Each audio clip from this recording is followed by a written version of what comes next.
Okay, so a few weeks ago, there was a grand reopening for the old popular pizza place called Freddy Fazbear's.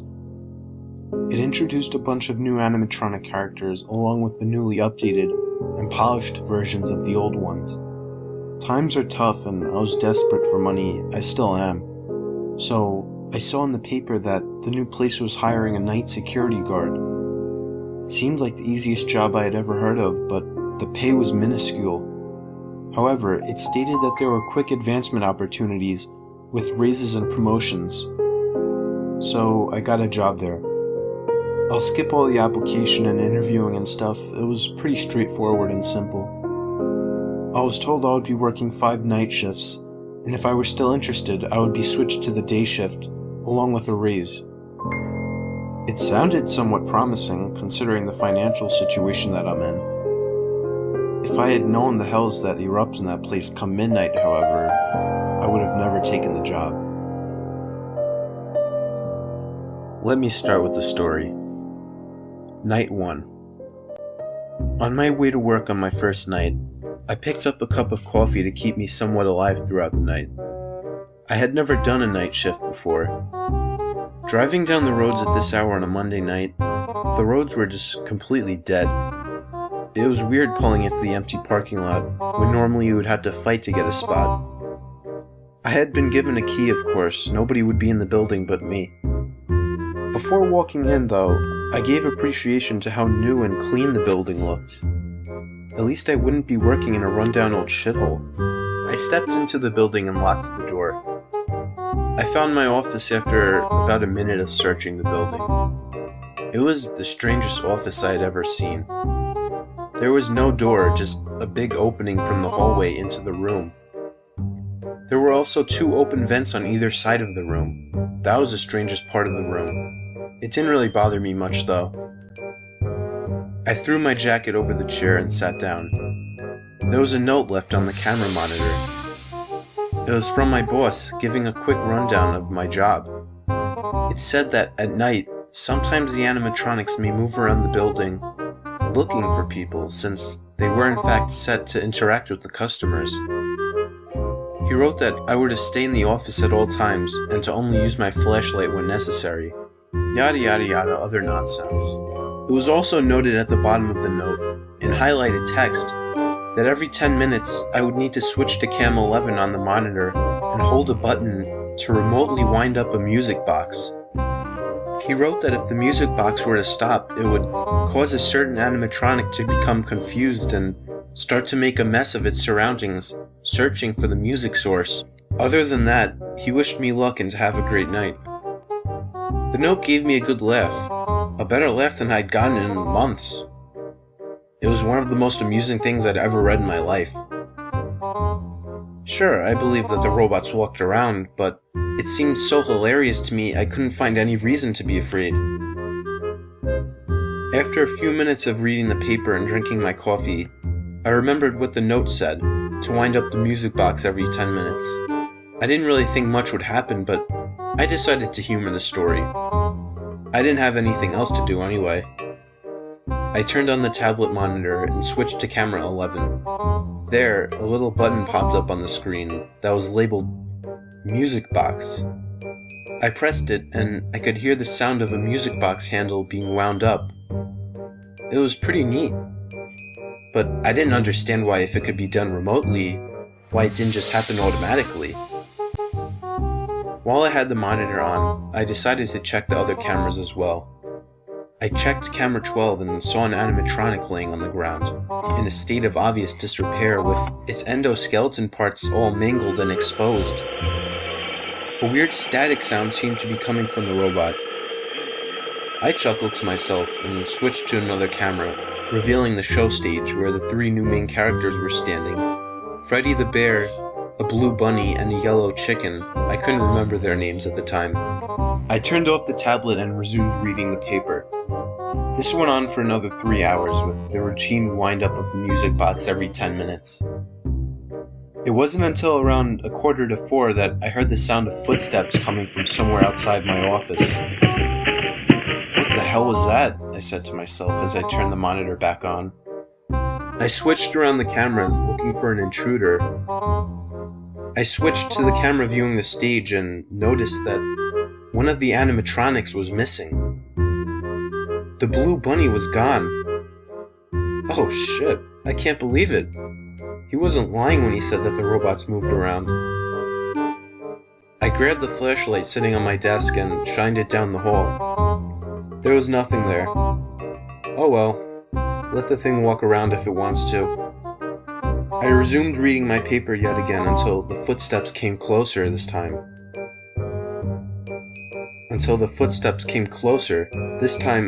From right down the hall outside my office. I grabbed my flashlight again and shined it down the hall. There it was, the bunny, standing outside the office looking down at me. I found this amusing and got a good laugh out of it. It's come to play, I thought to myself. I almost got up to get a closer look when I remembered that it said in the note to stay away from the animatronics. I didn't want to get fired after the first night, so I decided to leave it be. I tried to get back to my routine of paper, coffee, and music box, and eventually I heard the bunny walk away. The rest of the night, nothing happened, but honestly, all I could think about was the bunny and the amazing technology.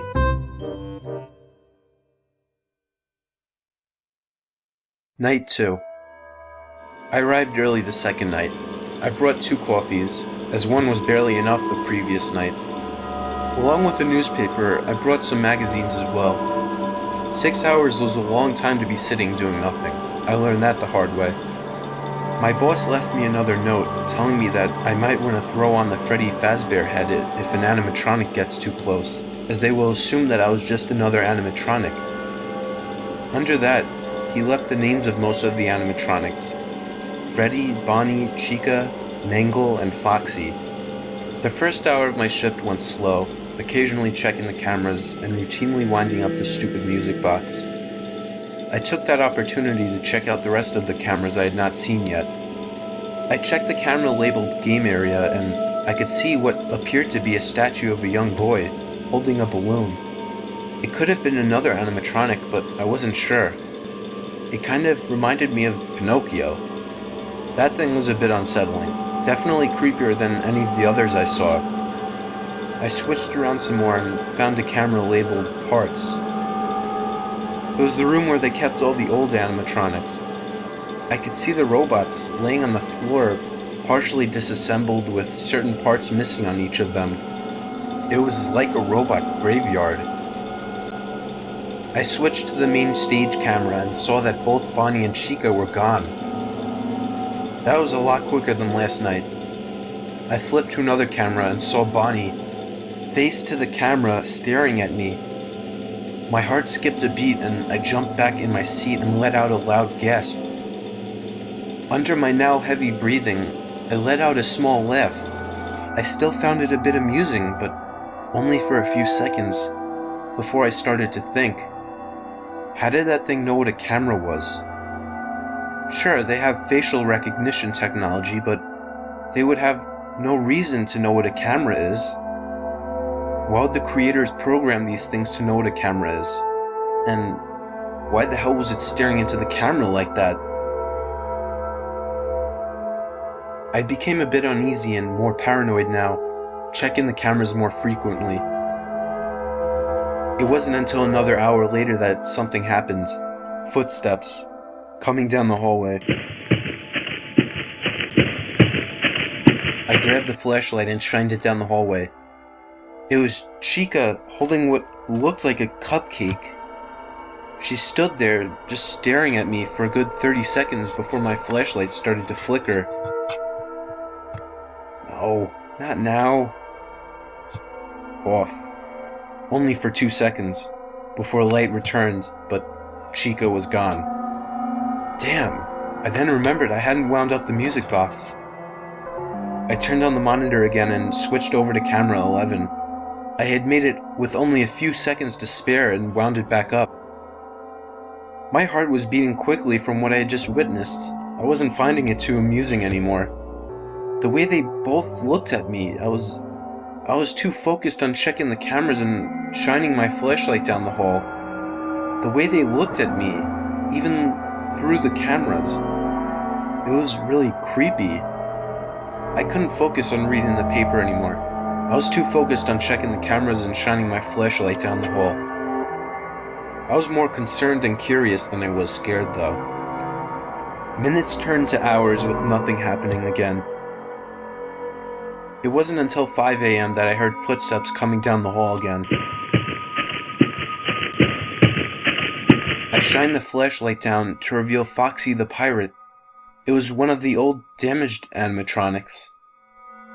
Right as I turned the light on, I could see it stop moving, turn around, and run back the opposite direction. What was that about? I thought. Maybe he's shy. 6 a.m. came slow, but when it did, I was excited to go home.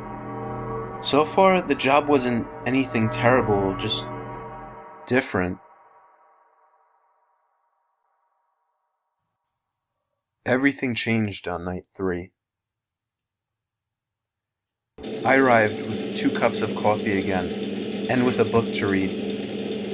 The feeling of being nocturnal was awful, but it was only for a week, and I had the day shift to look forward to. The first thing I did after arriving was winding up the music box. After a good half hour of checking the cameras, the robots were all still in their proper places. I had been checking these cameras so often now, but I didn't ever think about why I was doing it. I guess I didn't want to think about what would happen if I got too close to one of the animatronics because I was afraid to know.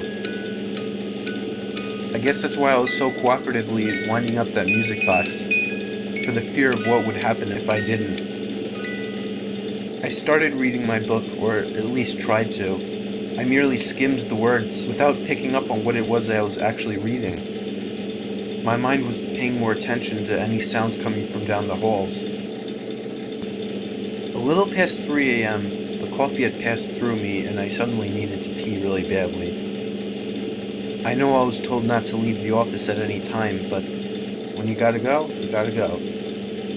I flipped around the cameras one more time to make sure all the animatronics were still idle. Yup, they were all still in their spots. I guess they're sleepy tonight. I wound up the music box one more time and set a timer on my phone for 9 minutes to give me a minute heads up that I need to get back and wind up that music box, just in case. Call me paranoid. I grabbed the flashlight, turned it on, and slowly walked down the hallway. I found myself tiptoeing around the building. I didn't know if those robots could hear things or not. I crept around the building with my flashlight being the only real source of light. The feeling I got from walking around that dark building at night was like the feeling you would get from sneaking around a closed zoo. I didn't feel comfortable and feared getting caught, even by something not human. Bad analogy, maybe, but the coast was clear though, and eventually I found the bathroom. It wasn't a single-person bathroom, so there was no lock on the door. I looked for a light switch, but there was none. How pathetic. It must be some kind of automatic lighting system, I thought to myself. Even though I was the only one there, I still decided to use the last stall to pee. I'm one of those people that doesn't like to use urinals, and this was just force of habit. Just as I finished doing my business in total darkness, I heard the familiar sound of a bathroom door opening. But there was nobody else in the restaurant. But I heard the heavy footsteps, like metal hitting the floor, and I knew it was one of the robots. It was in the bathroom. Luckily, I hadn't flushed the toilet yet. The sound of heavy metal footsteps banging on the bathroom floors neared the stalls, and then silence.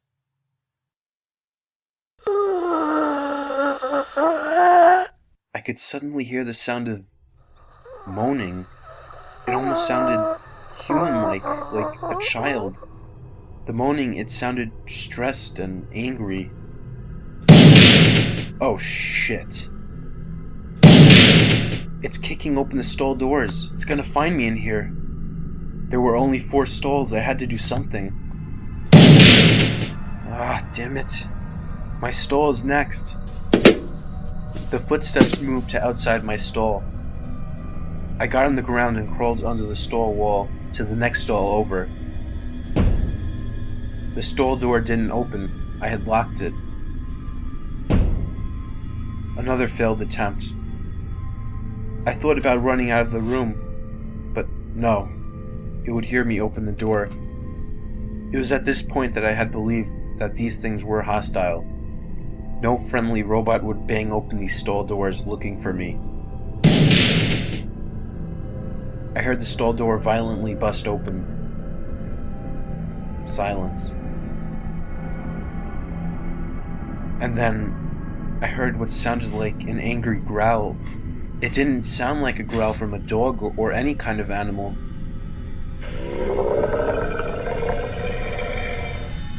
It sounded like a truly angry, hateful, inhumane growl. I heard another bang, but this time on the wall separating the stalls that I and the robot were in. The stall door was opened and I was exposed. All I could do was plank on the floor, on the dirty bathroom floor where little kids urinate all day. The footsteps moved past the stall, and looking up, I could just barely, through the corner of my eye, see the figure of Freddy Fazbear. Not the new one, but the old one. The original one. The footsteps moved toward the bathroom door, but I didn't hear the door open. It was blocking my exit. I quietly crawled down to the first stall to try and catch a glance of the robot. I poked my head under the wall and there it was. It was standing still like a statue right in front of the door. I was a sitting duck. I remained planked on the floor, waiting for the sound of the door opening. I remembered the music box and what my boss wrote on the note, that if the music box stops, a certain animatronic will start to throw a tantrum and become hostile.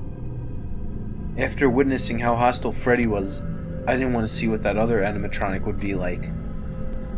I only had 10 minutes to get back to the office to wind up the music box, and I had probably already been gone for 5 minutes. I didn't have much time. But the robot continued to stand there. Time dragged on as I tried to think of a way to escape. I contemplated whether or not I should make a run through it, right past the robot, or try to distract it first. I decided then that I would knock on the wall, wait for Freddy to walk over, then crawl under the stall and run for the office. It was my phone, alerting me that the timer I had set reached 0. Heavy footsteps moved toward the stall, and I took that opportunity to crawl under the stall and burst through the door and make a dash back for my office. I got to my seat and immediately heard footsteps coming down the hall. I had to put on the Freddy mask, but no. I had to wind up the music box first. I grabbed the monitor tablet and turned it on. I switched it to camera 11 and pressed the button for only a few seconds. I didn't have time to hold it any longer. I grabbed the Freddy mask and threw it over my head. Out from the darkness, the brown, disheveled machine walked into my office, eyes locked onto mine through the Freddy Fazbear mask. It inched closer until it was nose to nose with me. I sat still, not being able to breathe while wearing the mask. The robot's eyes looked through the eye holes in the mask, but I didn't look back. My lungs were about to explode from not being able to breathe. The robot finally turned around and walked back down the hall. I threw off the mask and gasped for air. I wound up the music box with yet again only a few seconds to spare. While on camera 11, I shined the light in the room and saw something in the background. There was what appeared to be some kind of giant puppet sticking its head out of the giant gift box. I could have sworn that wasn't there before. I realized it must be the animatronic that gets angry when the music box turns off. That was all the more motivation to keep winding up that music box. I turned off the monitor. It wasn't even 4 a.m. yet. I was left alone again, alone with my thoughts. Surprisingly, the rest of the night was quiet. Right before my shift ended, around 5:55, I flipped to camera 11 to wind up the music box one last time. I figured all the animatronics would be at their proper places by now, but I checked the cameras one last time anyway. I checked the parts and services room. Freddy was back to lying on the floor. I checked the kids' cove. The mangle still hasn't moved. I switched to the show stage camera and saw that Chica was missing. My heart skipped a beat. My shift was about to end. How could I leave with one of those things still awake? I checked all the party room cameras and found Chica standing in the dark corner of one of them, looking at the camera. Okay, that's fine. I can sneak past her down the main hall, and I'll be safe to the exit. I left the flashlight on the desk and used my phone as a source of light, slowly and quietly walking down the main hall. As I passed the entrances to the 4 party rooms, I turned off the screen on my phone to avoid detection. I tiptoed past the rooms in total darkness, and when I reached the second hall, I turned right. I was in the clear. I turned my phone back on for light and made my way past the show stage to the exit. I could see the exit door now. I was only a few feet away when something tapped my shoulder. I turned around to see the new Chica. She opened her robotic beak and spoke the words, "We want you." She raised her arm and took a swing at me, but I dodged it in the nick of time and stumbled out the front door, locking it with the key behind me. I ran to my car and sped down the roads to my house. My God, what the hell just happened? That thing, what it said, and it tried to strike me in the face. Oh, what have I gotten myself into? Night 4. I returned the next night. I didn't bring any coffee. Not because I had feared having to go to the bathroom, but because I had simply forgotten. I was so tired I hadn't gotten a minute of sleep that day, thinking about what happened the night before. A normal person wouldn't have returned, but I don't have the honor of calling myself normal. I was in a financial crisis, and I constantly reminded myself, it's just 2 more days. Then I get the day shift and a raise. Everything will be fine. The first thing I did was wind up that goddamn music box. I guess I should tell you now that the music box was only necessary when a human was inside the building, as apparently, according to my boss, it confuses the doll inside into thinking that it's time to perform, and it glitches when it realizes there are no children to perform to. Sounded like utter bullshit to me, but why the hell would I question anything after 3 nights of this? I had witnessed walking, talking, hostile robots that seemingly wanted to harm me for no goddamn reason. I had trouble focusing, let alone even keeping my eyes open. It was a big mistake forgetting to bring coffee. 1:30 a.m. I turned on the security monitor and checked the show stage. Bonnie was awake and missing. Already? No. I just got here. I checked the parts and services room to reveal Foxy, staring up at the camera, hook in the air. Ugh, 2 of them? I put the monitor back on the desk and decided to aim what little attention I could give to listening for footsteps coming from down the hall.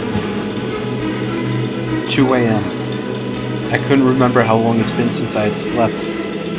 My chair was becoming more comfortable and I could almost hear the desk calling my name to rest my head down. Footsteps. I grabbed the flashlight on my desk and shined it down the hall. What the hell is that? What I saw was what appeared to be a floating head. The floating head of a Freddy Fazbear, only it was more of a golden color. It let out a disturbed scream, my heart sinking lower, but then after a single blink, it was gone. It couldn't have been real. I was hallucinating. My God, I was becoming delirious. If only I had some water to splash on my face. 2:30 a.m. I just finished winding up the music box when I heard, "Hello?" It sounded like the voice of a child. I shined my flashlight down the hall. Nothing. I checked the games area camera. Nothing. But then I realized that was just it. Nothing. That statue I had remembered was gone. It wasn't a statue. It was another animatronic. Damn it. Where the hell did it go?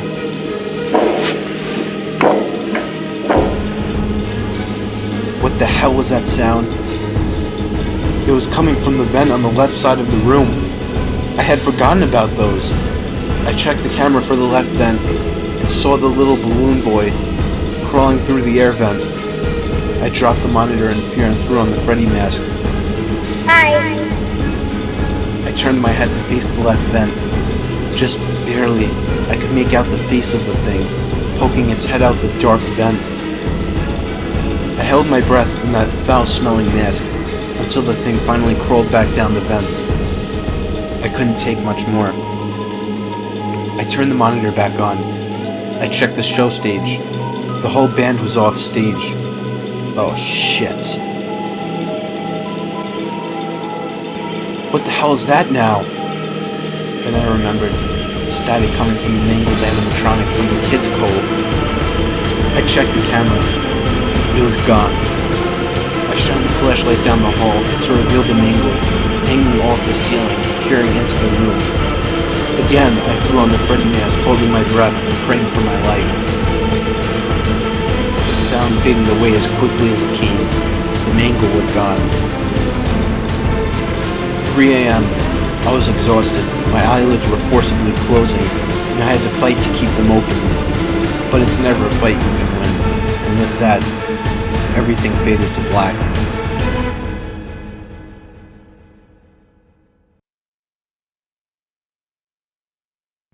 I awoke in total darkness. I wasn't in the office chair anymore, though. I tried to move my hands, but I was restrained by something. Lights turn on. My eyes squint shut, unadjusted to the brightness. The sound of heavy footsteps near towards me. Hello. I see that you're awake. What? Who the hell is that? Let me out of this.